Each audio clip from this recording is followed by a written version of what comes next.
Hello students, today we'll be continuing chapter 1 Economic Standard 12. Earlier session में अपन ने पढ़ा था कि जो बार डायग्राम्स होते हैं वो अलग अलग टाइप के होते हैं। तीन टाइप के बार डायग्राम अपन ने देखे थे, simple bar diagram, cluster bar diagram और डिवाइडेड बार डायग्राम।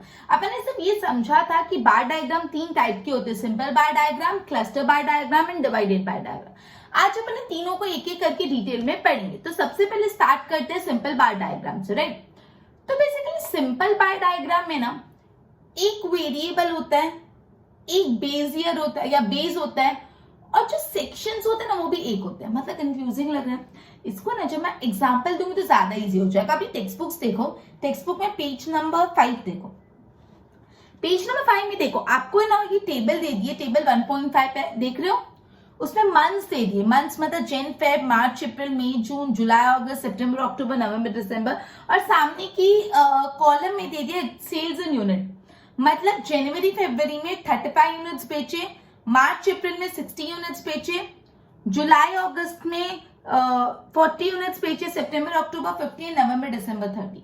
तो यहाँ पे बेसिकली एक वेरिएबल है, वेरिएबल मतलब यहाँ पे एक ही बेस है, मतलब मंथ। अपन को जो बेस है वो क्या, मंथ। यहाँ पे टाइम पीरियड हम बोल सकते हैं, और टाइम पीरियड मंथ में दिया हुआ है। और जो वेरिएबल है वो है सेल्स ऑफ यूनिट, और यहाँ पे सिर्फ एक ही है, मतलब यहाँ पे जो सेक्शन है वो एक है, 3-4 सेक्शंस नहीं है। तो जब आप इस चीज को ग्राफ में प्लॉट करोगे तो देखो क्या होता है। तो जब आप इसमें ग्राफ में प्लॉट कर रहे हो, बाजू में देखो ग्राफ है, आपने एक्स एक्सिस पे लिख लिया आपका बेस, बेस मतलब जो भी आपका मंथ है, और वाई एक्सिस पे आपने लिख दिया आपका वेरिएबल, वेरिएबल मतलब सेल। अब आप देख रहे हो जैन फैब में आपका 35 यूनिट सेल हुआ, तो आपने 35 यूनिट पे एक बार बना दिया। फिर मार्च अप्रैल में 60 यूनिट सेल हुआ तो 60 यूनिट पे बार बनाया। मई जून में 65 यूनिट सेल हुआ तो 65 यूनिट पे बार बनाया। जुलाई अगस्त में 40 यूनिट सेल हुआ तो 40 यूनिट्स पे बार बनाया। सितंबर अक्टूबर में 50 तो 50 एंड नवंबर दिसंबर में 30। यहाँ पे आपका एक बेस था, मतलब आपका ईयर्स बेस था, सॉरी टाइम पीरियड बेस था। यहाँ पे टाइम पीरियड एक्सप्रेस करें इन टर्म्स ऑफ मंथ। फिर एक वेरिएबल था, वेरिएबल यहाँ पे क्या था, सेल्स, सेल्स ऑफ यूनिट। यहाँ पे वेरिएबल क्या था, सेल्स, सेल्स ऑफ यूनिट। और यहाँ उसकी जो वैल्यू है सिर्फ एक ही थी, मतलब 35, 60, 65, अलग अलग सेक्शंस नहीं थे।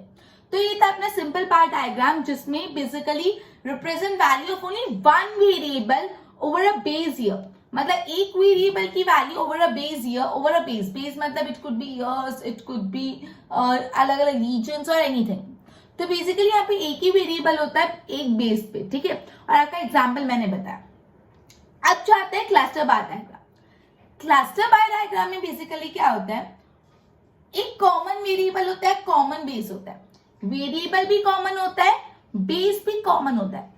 सिंपल डायग्राम में, सिंपल बार डायग्राम में एक वेरिएबल होता है, यहाँ पे भी वेरिएबल एक होता है लेकिन वो कॉमन होता है। बेस भी कॉमन होता है लेकिन उसके अलग अलग सेक्शंस होते हैं। कैसे, कंफ्यूजन हो रहा है। सपोज फॉर एग्जाम्पल मैं बोल रही हूँ लिटरेसी रेट जानना है कोई अलग अलग ईयर्स में, और उसमें मेल और फीमेल का अलग से दिया हुआ है। तो यहाँ पे जो बेस है वो क्या है, ईयर्स, टाइम पीरियड बेस है ईयर्स, और यहाँ पे वेरिएबल क्या है, लिटरेसी रेट। लेकिन ये लिटरेसी रेट को दो डिवीजन, दो सेक्शन में बांटा गया। पहला सेक्शन है male and the other section is female. तो यहाँ पे जब मैं बार बनाऊंगी तो मैं दो बनाऊंगी एक ही ईयर के लिए। मतलब फॉर एग्जाम्पल मैं बोल रही हूँ 1991, 92, 1991, 92 का एक है, या 1991 ले लो। 1991 में अगर मैं लिटरेसी बता रही हूँ तो मैं दो बार बनाऊंगी एक ही साल के लिए, एक होगा मेल का और एक होगा फीमेल का, मतलब एक ही साल में दो बार। तो ये कैसा हो गया, क्लस्टर बार। यहाँ पे दो के बदले कुछ और सिचुएशन में तीन भी हो सकता है। यहाँ पे बेसिकली वेरिएबल कॉमन है, बेस कॉमन है, लेकिन उसके अलग अलग डिवीजन है, अलग अलग सेक्शन है। सिंपल बार डायग्राम में एक ही सेक्शन होता है, अलग अलग सेक्शंस नहीं होते। मैंने आपको बताया, जैसे for example simple bar diagram है, तो सिंपल बार डायग्राम में अगर आपको अलग अलग मंथ्स दे दिए और अलग अलग मंथ्स में कितना सेल हुआ है उसकी डिटेल दे दी, तो जो अलग अलग मंथ्स है वो क्या है, बेस, बेस मतलब क्या है आपका टाइम पीरियड, और जो सेल है वो क्या है, सेल क्या है, वेरिएबल है। अब उसका सिर्फ एक ही सेक्शन है, मतलब एक ही डिजिट्स आपको दे दिए, तो आप सिंपली प्लॉट कर लो कि जो ऑलरेडी अपन ने पेज नंबर 5 पे देखा। पेज नंबर 5 पे जब आप फिगर 1.2 देख रहे हो, उसमें एक ही बार बन रहा है। आप देखो बार सिर्फ एक है, लेकिन क्लस्टर बार डायग्राम में एक बार नहीं बनता, बहुत सारे बार बनते। It could B 2, it could B 3, group of bar, it could be more also, right. तो यहाँ पे ग्रुप ऑफ बार क्यों बनते हैं? बिकॉज यहाँ पे सेक्शन एक नहीं होता। जैसे मैंने आपको बताया कि अगर अलग अलग ईयर्स में लिटरेसी रेट कितनी है उसके बारे में इंफॉर्मेशन दी है, और ये लिटरेसी रेट 2 सेक्शन में डिवाइडेड है, मेल और फीमेल। तो यहाँ पे अपना जो बेस था वो था टाइम पीरियड, मतलब ईयर्स। जो वेरिएबल था वो लिटरेसी रेट था। और जो अब लिटरेसी रेट में 2 सेक्शंस है, पहला है male and the other one is female. पहला section male and the other one is female. तो इसलिए जब मैं इसको प्लॉट करूंगी तो मेरे एक ही ईयर पे 2 बार बनेंगे, एक मेल का बनेगा, दूसरा फीमेल का, इसलिए उसको क्लस्टर बार डायग्राम बोलते हैं। समझ? आप इसके रिलेटेड एग्जाम्पल जो टेक्स्ट बुक में दिया हुआ है वो देखो। अब इसमें क्या, अच्छा पहले देखो टेबल 1.6 देखो। टेबल 1.6 में क्या है, अलग एग्जाम्पल है। आपको ना अलग अलग मंथ से दिए, मतलब अपना बेस क्या है, time period, that is month, मतलब जैन फेब मार्च अप्रैल मई जून जुलाई अगस्त सितंबर अक्टूबर नवंबर दिसंबर, अलग अलग मंथ दे दिए। अब आपका जो वेरिएबल है वो है नंबर ऑफ चॉकलेट सोल्ड, जो चॉकलेट्स बेची है उसका वो आपका वेरिएबल है। लेकिन वेरिएबल को 3 पार्ट में डिवाइड किया है, कितनी स्मॉल साइज चॉकलेट बेची है, कितनी मीडियम साइज चॉकलेट बेची है और कितनी लार्ज साइज चॉकलेट बेची है। तो जब जैन फैब आपका एक बेस है तो उसमें 3 सेक्शंस है, 30, 15 और 25, मतलब एक स्मॉल का, एक मीडियम का, एक लार्ज का। तो यहाँ पे 3 सेक्शन हो गए। तो यहाँ पे एक ही मंथ पे, मतलब जैन फैब के एक ही मंथ में या एक ही बेस पे 3 बार बनेंगे। एक उसी मतलब जैन फैब में एक बनेगा स्मॉल का, एक बनेगा मीडियम का और एक बनेगा लार्ज का। देखो पीछे पेज पलटाओ, पेज नंबर 6, उसमें आपको दिखेगा अपन ने एक्स एक्सिस पे मंथ्स लिख दिया अलग अलग, और वाई एक्सिस पे सेल्स, जो वेरिएबल है, वेरिएबल यहाँ पे क्या है, सेल्स। अब जब मैं जैन फैब में देख रही हूँ तो जैन फैब में एक 30 पे, एक 15 पे, एक 25 है। आपको दिख ही रहा है टेक्स्ट बुक में, टेक्स्ट बुक लेके बैठना वरना you won't get it anything. चलो तो यहाँ पे जैन फैब में देखो, जैन फैब में पीछे टर्न करो पेज। जैन फैब में स्मॉल चॉकलेट्स 30 बिकी थी तो एक बार 30 का बना, मीडियम 15 बनी थी तो एक बार 15, और लार्ज साइज 25 बनी थी तो एक बार 25।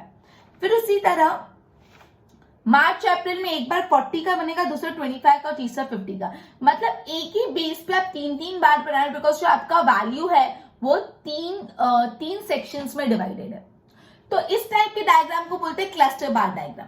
अब आप क्या कर सकते हो, तीनों मिक्स नहीं हो जाए, इसलिए हर सेक्शन को अलग से रिप्रेजेंट करो, उसको कोई अलग कलर कर लो, शेडिंग कर दो, लाइन बना दो।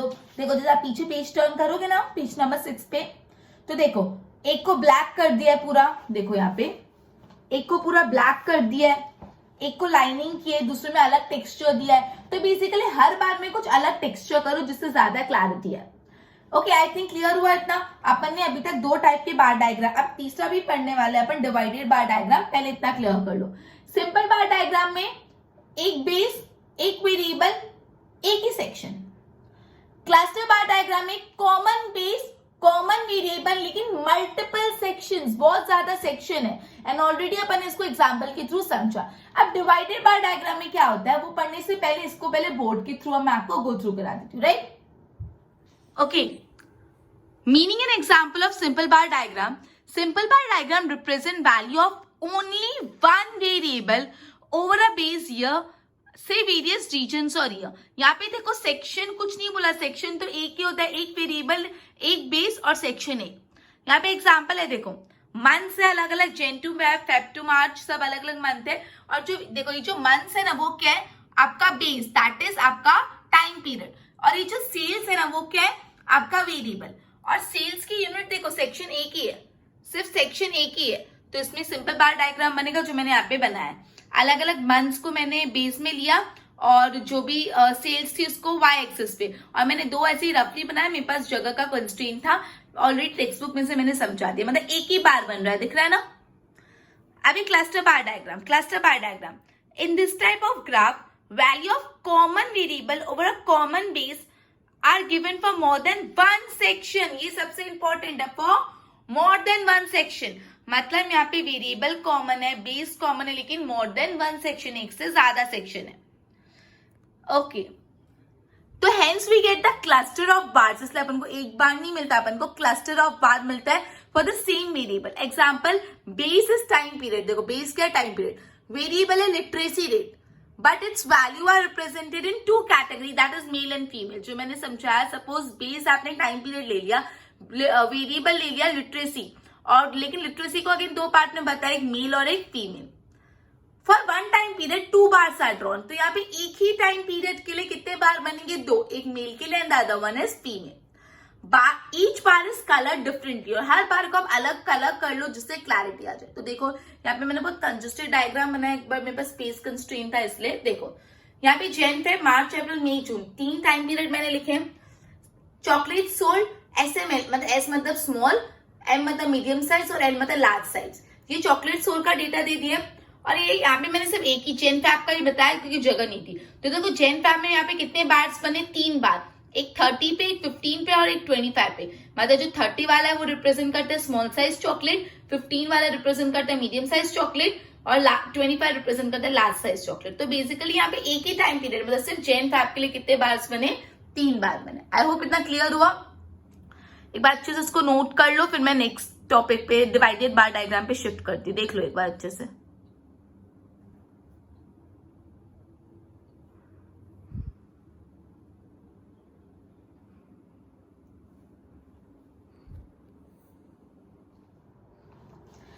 अब जो लास्ट टाइप का डायग्राम है, बार डायग्राम, वो है divided bar diagram. Divided bar diagram basically क्या होता है? तो डिवाइडेड बार डायग्राम में here every single value of variable has सब कैटेगरी. यहाँ पे हर वेरिएबल में सब कैटेगरी होता है. हर वेरिएबल की वैल्यू में सब कैटेगरी होता है, इसलिए we get division in all the bar. मतलब हर बार को हम डिवाइड कर देंगे. क्लस्टर बार डायग्राम और डिवाइडेड बार डायग्राम में कंफ्यूजन होने के बहुत ज्यादा चांसेस है, लेकिन ये कंफ्यूजन क्लियर करने के लिए सिर्फ वर्ड से खेलो, वर्ड से ही समझ आ जाएगा. क्लस्टर बार डायग्राम मतलब बहुत सारे बार्स बनाने हैं, और डिवाइडेड बार डायग्राम मतलब एक बार को अलग अलग पार्ट में डिवाइड करना है. समझा? क्लस्टर मतलब क्या होता है? बहुत सारे बार्स बनाए, क्लस्टर्स ऑफ बार, मतलब आपको बहुत सारे बार्स बनाने, मतलब जितने सेक्शन से उतने बार. और डिवाइडेड बार डायग्राम मतलब क्या होता है? एक बार में अलग अलग सेक्शंस बांट दो, एक बार में अलग अलग सेक्शन बांट दो, उसको बोलते हैं डिवाइडेड बार डायग्राम. तो यहाँ पे बोला है every single value of variable as a subcategory. जैसे फॉर एग्जांपल यहाँ पे आपको अपन को दिया है टेक्स्ट बुक में, देखो एग्जांपल टेबल 1.7. यहाँ पे है आपका number of chocolate sold in rural and urban area. मतलब आपको सेक्टर्स दिए, रूरल एरिया और अर्बन एरिया, और उसमें पता है कितने चॉकलेट्स बेचे गए, और अपना बेस क्या है? Time period, that is months. मतलब जैन फैब में रूरल एरिया में 30 चॉकलेट्स बेचे, और जैन फैब में अर्बन एरिया में कितने बेचे? 40, और टोटल कितना हुआ? 70.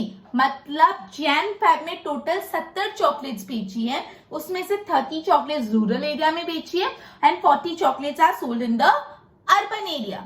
समझ आ रहा है? तो आप इसको कैसे रिप्रेजेंट करोगे? देखो पेज नंबर 7 पे आ जाओ, फिगर 1.4. जैन फैब में आपने बार तो एक ही बनाया, बार एक बनाया, और कितने का बनाया? 70 का. क्यों 70 का? बिकॉज जो टोटल था, टोटल 70 था, रूरल और अर्बन का टोटल 70 था. अब उसमें से रूरल में कितना है? 30. तो एक 20 और 40 के बीच में देखो लाइन की है, एक 30 पे लाइन कर दी. तो जो नीचे से लेके 30 तक का पोर्शन है वो रूरल एरिया में सेल्स रिप्रेजेंट कर रहा है, और बाकी का जो रिमेनिंग पार्ट है वो अर्बन एरिया में सेल्स रिप्रेजेंट कर रहा है. सिमिलरली देखो मार्च अप्रैल में क्या किया? मार्च अप्रैल में रूरल एरिया में 35 चॉकलेट्स बेची थी और अर्बन एरिया में 80 चॉकलेट्स बेची थी. तो टोटल कितनी चॉकलेट्स बेची? 115. तो अपन ने एक बार बनाया, वो एक बार की लेंथ कितनी थी? 115. अब उस 115 को दो भाग में बांटेंगे, एक तो rural and the other one is urban. तो रूरल में कितना है? 35. तो नीचे से लेके 35 पे एक लाइन कर देंगे, उतना rural and the other one is urban. Okay, अब हर एरिया को, हर सेक्शन को अलग अलग कर दो. तो देखो यहाँ पे रूरल को ब्लैक कलर कर दिया है और अर्बन को लाइनिंग कर दिया, तो जिससे क्लियर विजुअलाइजेशन हो जाए. तो एकदम इजी और सिंपल है, बहुत कॉम्प्लिकेटेड नहीं है. क्लस्टर बार डायग्राम में बहुत सारे बार्स होते हैं, मतलब मोर देन वन बार होता है अकॉर्डिंग टू सेक्शन. और डिवाइडेड बार डायग्राम में एक बार को अलग अलग सब कैटेगरी में डिवाइड करते हैं, कंफ्यूजन होने का कोई स्कोप ही नहीं है। सिंपल बार डायग्राम में एक ही बार होता है, क्लस्टर बार डायग्राम में एक से ज्यादा बार होते हैं, और डिवाइडेड बार डायग्राम में एक बार को अलग अलग पार्ट्स में डिवाइड करते हैं, एकदम सिंपल। ओके, तो अपन ने सिंपल बार डायग्राम देख लिया, क्लस्टर बार डायग्राम देख लिया और डिवाइडेड बार डायग्राम भी देख लिया। अब अपना जो टॉपिक है वो aspect to be kept in mind while drawing a bar diagram. जब आप एक बार डायग्राम, कोई भी बार डायग्राम बनाते हैं तो कुछ चीजें जो आपको दिमाग में रखनी चाहिए, तो वो चीजें अपन पढ़ रहे हैं। This is one of the very important answer which are the aspect to be kept in mind while drawing a bar diagram. तो सबसे पहला, जो भी बार्स की विड्थ होती है ना वो सेम होनी चाहिए। विड्थ मतलब चौड़ाई। बार, एक बार आपने इतना बनाया, दूसरा बार इतना मोटा बना दे, तीसरा इतना पतला, नहीं चलेगा। बार की जो विड्थ होती है, जो चौड़ाई बोलते हैं, ब्रेथ जिसको हम बोलते हैं, वो सेम होनी चाहिए। बार की जो विड्थ होती है वो सेम होनी चाहिए। जितने भी बार सब बना रहे हैं उन सबकी विड्थ सेम होनी चाहिए। अगर विड्थ सेम होनी चाहिए तो होती है, उसी वक्त क्या सवाल उठता है, लेंथ का क्या? तो लेंथ तो proportional to the value of variable होगा ना। मतलब सपोज अगर 20 तक का बनाना है तो आप 20 तक की लेंथ बनाओगे, 25 तो थोड़ा बड़ा बनेगा नेक्स्ट, फिर 15 है तो छोटा। तो जो भी वैल्यू होगी उसके हिसाब से लेंथ तय होगी ना। देखो एक बार क्लियर कर लो, एक बार पेज नंबर उसमें देख लो। फाइन, तो देखो यहाँ पे जेन फैब में 35 वैल्यू ऑफ वेरिएबल थी तो 35 की लेंथ का बना। मार्च अप्रैल में 60 वैल्यू ऑफ वेरिएबल थी तो 60 की लेंथ का बना। मई जून में 65 वैल्यू ऑफ वेरिएबल थी तो 65 लेंथ का बना। तो जितनी भी वैल्यू ऑफ वेरिएबल है उसके प्रोपोर्शनल में लेंथ फिक्स होती है। मतलब जितनी भी बार्स होते हैं उसकी विड्थ सेम होती है और लेंथ होती है proportional to the value of variable. Third, bars के बीच में डिस्टेंस सेम होना चाहिए and it should also be maintain from origin. मतलब जीरो, जो ओरिजिन पॉइंट से पहला बार उन दोनों का डिस्टेंस, फिर पहले बार से दूसरा बार उन दोनों का डिस्टेंस, दूसरे से तीसरा, उन सब में डिस्टेंस सेम रहना चाहिए। देखो यहाँ पे देख लो पेज 7 पे जो फिगर 1.4 है, वहां पे देखो जीरो से लेके जेन फैब का जो बार बना है उसका डिस्टेंस भी उतना ही है। फिर जेन फेब से मार्च अप्रैल में जो स्पेस है वो भी उतनी है। फिर मार्च अप्रैल से मई जून के बीच की स्पेस भी इक्वल है। मतलब बार्स इक्वल इंटरवल पे बनाने चाहिए। एक पहला आपने इतनी दूर बना दिया, फिर एकदम चिपका के बना दिया, फिर एकदम दूर बना दिया, नहीं चलेगा। बार्स इक्वल इंटरवल पे इक्वल डिस्टेंस पे बनाओगे। जितने भी बार्स है ना सब एक लाइन पे ही होते हैं एंड जिसको हम एक्स एक्सिस बोलते हैं। आपको दिख ही रहा है ना, जितने भी बार्स है उसकी बेस लाइन तो एक्स एक्सिस ही है। ऐसे तो नहीं एक बार एक्स एक्सिस पे, दूसरा से वाई से आ रहा है, तीसरा टेढ़ा सा आ रहा है, नहीं। जितने भी बार है सब एक ही लाइन पे बेस होते हैं, that is x axis. And last one, सारी बार लेफ्ट टू राइट जानी चाहिए। मतलब हमेशा ओरिजिन के बाजू वाला जो बार है वो सबसे पहली वाली वैल्यू रिप्रेजेंट करते हैं, फिर आगे आगे आगे, पीछे से नहीं जाना, मतलब लेफ्ट टू राइट बार्स जाएंगे।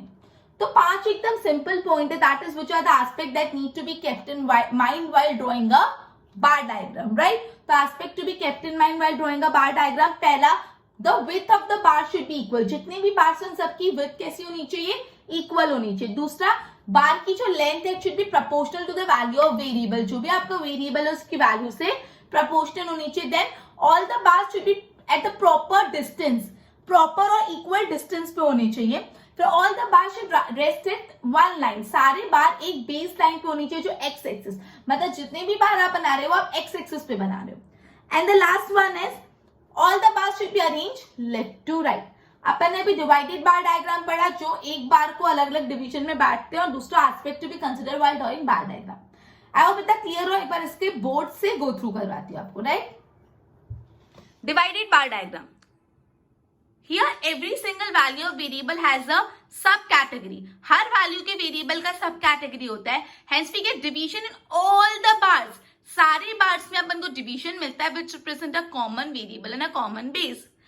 Each division in the bar is colored properly. Her division को अलग कलर कर दो जिससे क्लियरली पिक्चर रिप्रेजेंट हो पाए। यहाँ पे एग्जाम्पल जो अपने टेक्स्ट बुक में किया वही मैंने लिया है। Rural area, urban area all का चॉकलेट सेल्स करा, और देखो यहाँ पे एक बार जैसे जेन फैब है तो जेन फैब में टोटल कितना सेल हुआ था 70।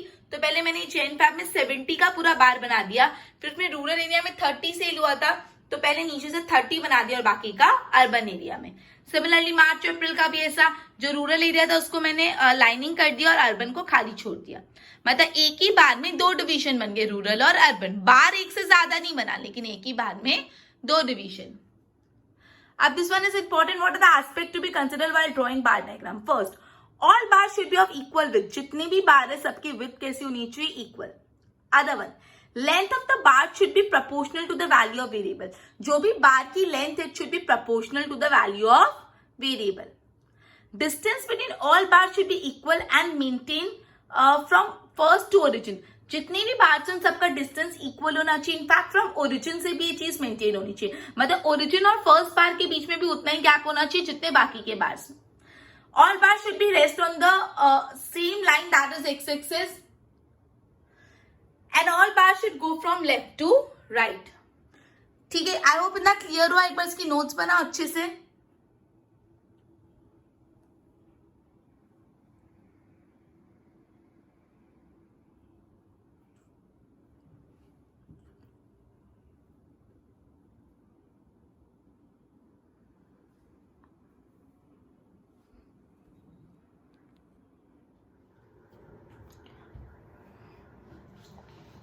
ओके, तो अपन ने जितना भी पढ़ा उसको एक बार सम अप कर लेते हैं. आज अपन ने 3 टाइप के डायग्राम, बार डायग्राम देखे और फिर aspect to be considered while drawing bar diagram देखा. 3 टाइप के डायग्राम्स में पहला था simple bar diagram, other one was cluster bar diagram and the last one was divided bar diagram. Simple bar diagram में basically एक base होता है, एक वेरिएबल होता है और उस पर सिंगल बार बनता है. एक से ज्यादा बार भी नहीं बनता और एक बार में पार्ट्स भी नहीं होते. जो अपन ने पेज नंबर 5 का एग्जाम्पल देखा, जो मंथ दिए हुए थे और number of chocolate sold, simple एक ही यूनिट से, टेंशन की बात ही नहीं. क्लस्टर बार डायग्राम में अपन ने देखा कि एक कॉमन वेरिएबल होता है, कॉमन बेस होता है, लेकिन उस बेस में बहुत सारे डिविजन्स होते हैं. जैसे अपन ने एक एग्जांपल देखा कि सपोज बेस है time period that is years और वेरिएबल ले लिया लिटरेसी, लेकिन लिटरेसी में 2 सब डिविजन्स आ गए, 2 सेक्शंस आ गए. एक हो गया मेल और फीमेल, तो मेल का अलग बार बनेगा, फीमेल का अलग, और एक ही टाइम पीरियड पे 2 बार बनेंगे मेल और फीमेल के. मतलब क्लस्टर बार डायग्राम में एक से ज्यादा बार बनता है डिपेंडिंग अपॉन कितने सेक्शंस है. और इसका एग्जांपल अपन ने पेज नंबर 6 पे देखा. एक्स एक्सिस पे अपन ने टाइम पीरियड लिखा, वाई एक्सिस पे सेल. अब सेल एक टाइम पीरियड में 3 थी, simple, small size chocolate, medium और लार्ज, और तीनों को एक ही टाइम पीरियड पे प्लॉट किया और सबको अलग अलग डिजाइनिंग देती जिससे क्लैरिटी और विजुअलाइजेशन आ जाए. फिर डिवाइडेड बार डायग्राम मतलब एक ही बार में सब डिविजन्स बना दो. एक ही बार बनाना, बार यहाँ पे एक ही बनाना, लेकिन उसमें कैसे? सब डिविजन, जिसका अपन ने एग्जांपल पेज नंबर 7 पे देखा. एक्स एक्सिस पे टाइम पीरियड है, वाई एक्सिस पे सेल्स है. जेन फैब में टोटल सेल्स 70 हुई तो 70 का एक बार बनाया. उसमें से रूरल एरिया में 30, तो 0 से 30 तक का एक लाइन खींचती, तो नीचे वाला पार्ट रूरल और ऊपर वाला पार्ट अर्बन. क्लियर? एक ही बार में 2 डिविजन बन गए. What the aspect to be considered? 5 एकदम सिंपल पॉइंट. पहला विड्थ सेम होनी चाहिए, दूसरा length should be proportional to the value of variable.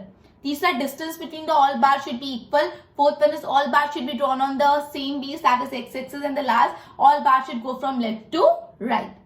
I hope इतना क्लियर हुआ. अपना सेशन आज का इधर ही कंप्लीट होगा. नेक्स्ट सेशन में अपन पाई चार्ट के बारे में पढ़ेंगे. Good bye everyone. ओके, तो अपन ने जितना भी पढ़ा उसको एक बार सम अप कर लेते हैं. आज अपन ने 3 टाइप के बार डायग्राम देखे और फिर aspect to be considered while drawing bar diagram देखा. 3 टाइप के डायग्राम्स में पहला था simple bar diagram, other one was cluster bar diagram and the last one was divided bar diagram. Simple bar diagram में basically एक base होता है, एक वेरिएबल होता है और उस पर सिंगल बार बनता है. एक से ज्यादा बार भी नहीं बनता और एक बार में पार्ट्स भी नहीं होते. जो अपन ने पेज नंबर 5 का एग्जाम्पल देखा, जो मंथ दिए हुए थे और number of chocolate sold, simple एक ही यूनिट से, टेंशन की बात ही नहीं. क्लस्टर बार डायग्राम में अपन ने देखा कि एक कॉमन वेरिएबल होता है, कॉमन बेस होता है, लेकिन उस बेस में बहुत सारे डिविजन्स होते हैं. जैसे अपन ने एक एग्जांपल देखा कि सपोज बेस है time period that is years और वेरिएबल ले लिया लिटरेसी, लेकिन लिटरेसी में 2 सब डिविजन्स आ गए, 2 सेक्शंस आ गए. एक हो गया मेल और फीमेल, तो मेल का अलग बार बनेगा, फीमेल का अलग, और एक ही टाइम पीरियड पे 2 बार बनेंगे मेल और फीमेल के. मतलब क्लस्टर बार डायग्राम में एक से ज्यादा बार बनता है डिपेंडिंग अपॉन कितने सेक्शंस है. और उसका एग्जांपल अपन ने पेज नंबर 6 पे देखा. एक्स एक्सिस पे अपन ने टाइम पीरियड लिखा, वाई एक्सिस पे सेल. अब सेल एक टाइम पीरियड में 3 थी, simple, small size chocolate, medium और लार्ज, और तीनों को एक ही टाइम पीरियड पे प्लॉट किया और सबको अलग अलग डिजाइनिंग देती जिससे क्लैरिटी और विजुअलाइजेशन आ जाए. फिर डिवाइडेड बार डायग्राम मतलब एक ही बार में सब डिविजन्स बना दो. एक ही बार बनाना, बार यहाँ पे एक ही बनाना, लेकिन उसमें कैसे? सब डिविजन, जिसका अपन ने एग्जांपल पेज नंबर 7 पे देखा. एक्स एक्सिस पे टाइम पीरियड है, वाई एक्सिस पे सेल्स है। जेन फैब में टोटल सेल्स 70 हुई तो 70 का एक बार बनाया, उसमें से रूरल एरिया में 30 तो 0 से 30 तक का एक लाइन खींच दी, तो नीचे वाला पार्ट रूरल और ऊपर वाला पार्ट अर्बन। क्लियर? एक ही बार में 2 डिवीजन बन गए। What are the aspect to be considered? 5 एकदम सिंपल पॉइंट। पहला विथ सेम होनी चाहिए, दूसरा length should be proportional to the value of variable, तीसरा distance between the all bar should be equal, fourth one is all bar should be drawn on the same base that is x axis, and the last all bar should go from left to right. I hope इतना clear हुआ। अपना session आज का इधर ही complete होता है। Next session में अपन पाई चार्ट के बारे में पढ़ेंगे। Good bye everyone.